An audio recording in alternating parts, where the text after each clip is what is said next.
Hi guys! Welcome sa Zip9. In this video ay tutuloy natin yung series natin on logarithms. No? So, sa previous video dito sa series, ang pinag-aralan natin ay pag meron tayong expression or equation in exponent form like a raised to x is equal to m.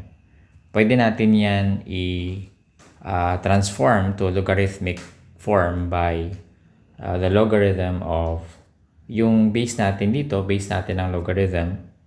Tapos yung m, yung sagot, yung pinaka sa kabilang part ng equation, ito yung nandito, no?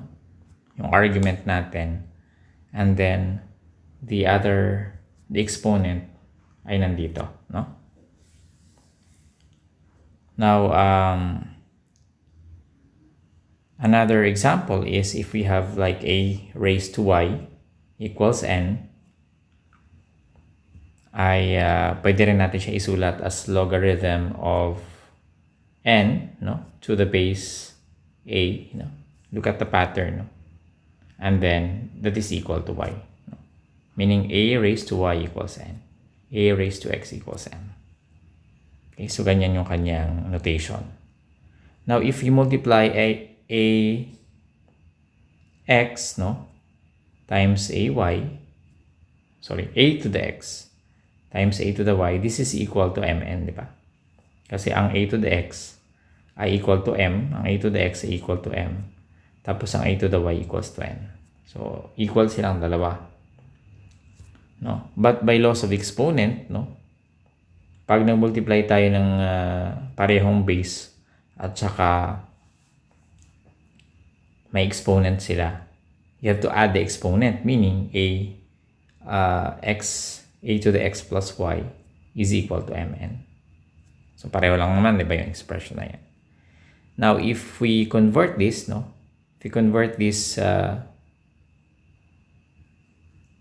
equation to logarithmic form, mangyayari sa kanya is the logarithm, no?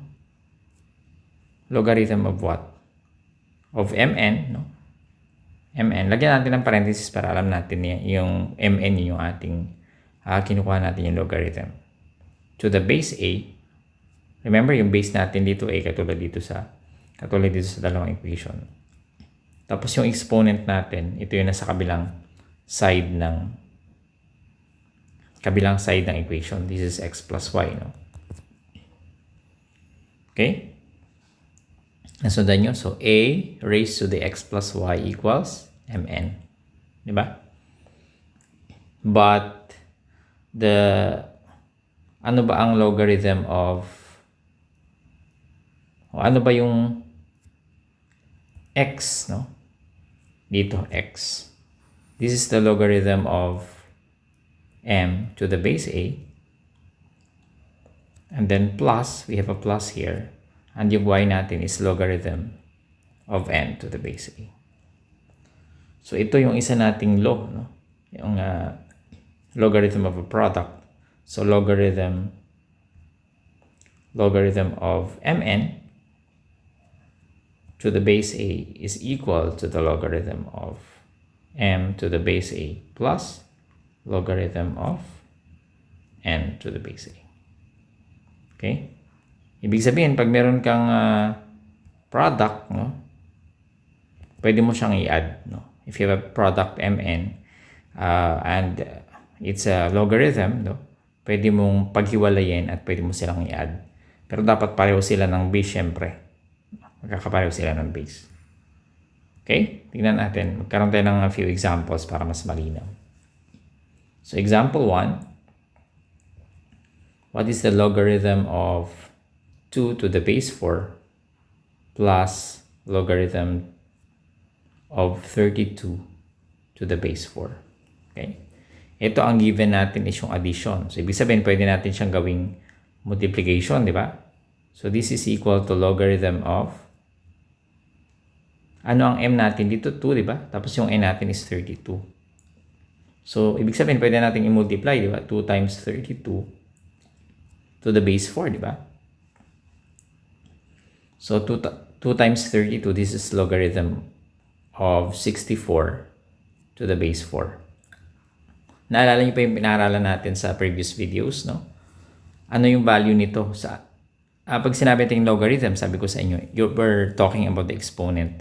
So sa ang exponent mo, i-erase yung 4 para siya maging 64. Diba sa 3? So because 4 cubed equals 64. Diba? So pag 4 cubed equals 64, diba? This is logarithm of 64 to the base 4 equals 3. Diba? Based on sa notation natin sa taas.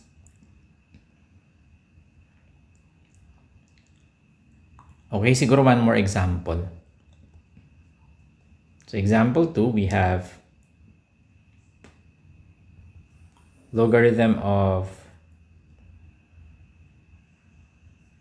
5 to the base 5 plus logarithm of 25 to the base 5. So this is equal to the logarithm of 5 times 25 to the base 5, which is equal to the logarithm of 125 to the base 5. Pwede na pala tayong walang parenthesis dito. Kasi number na siya. Isang number lang naman siya. So saang exponent mo, i-erase yung 5 para maging 125. Sa 3, di ba? So, it's also 3. Because 5 cubed equals 125. Okay, so that's it. I guess we will have more examples in the next video, no? Sige, one more example siguro. So example 3, we have logarithm of 4 to the base 10 plus logarithm of 25 to the base 10. So this is equal to logarithm of 4 times 25, no, to the base 10, which is equal to logarithm of 100 to the base 10. So saan mong exponent i-erase yung 10 para maging 100? Sa 2. Okay, so 2 yung answer natin. And lastly, no, paano naman pag hindi eksakto? Magamit tayong calculator.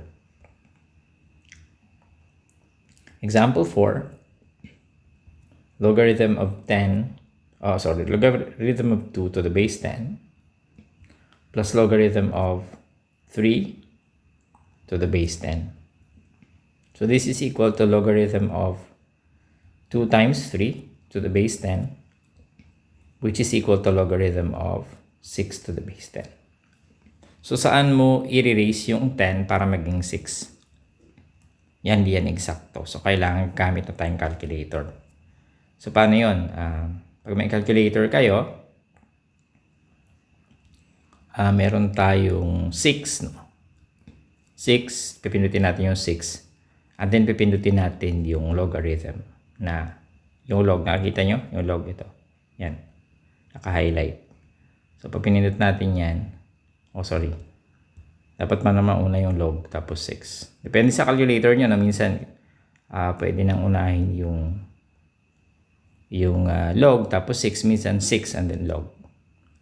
So 0.77815, no?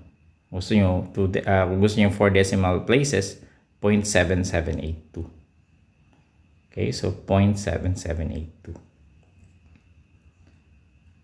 0.7782. Ibig sabihin nito means 10 raised to the 0.7782 is around 6, no? Ang curly equals na yan ay approximately yan. Okay, so maraming salamat. Sana may natutunan kayo dito sa ating video.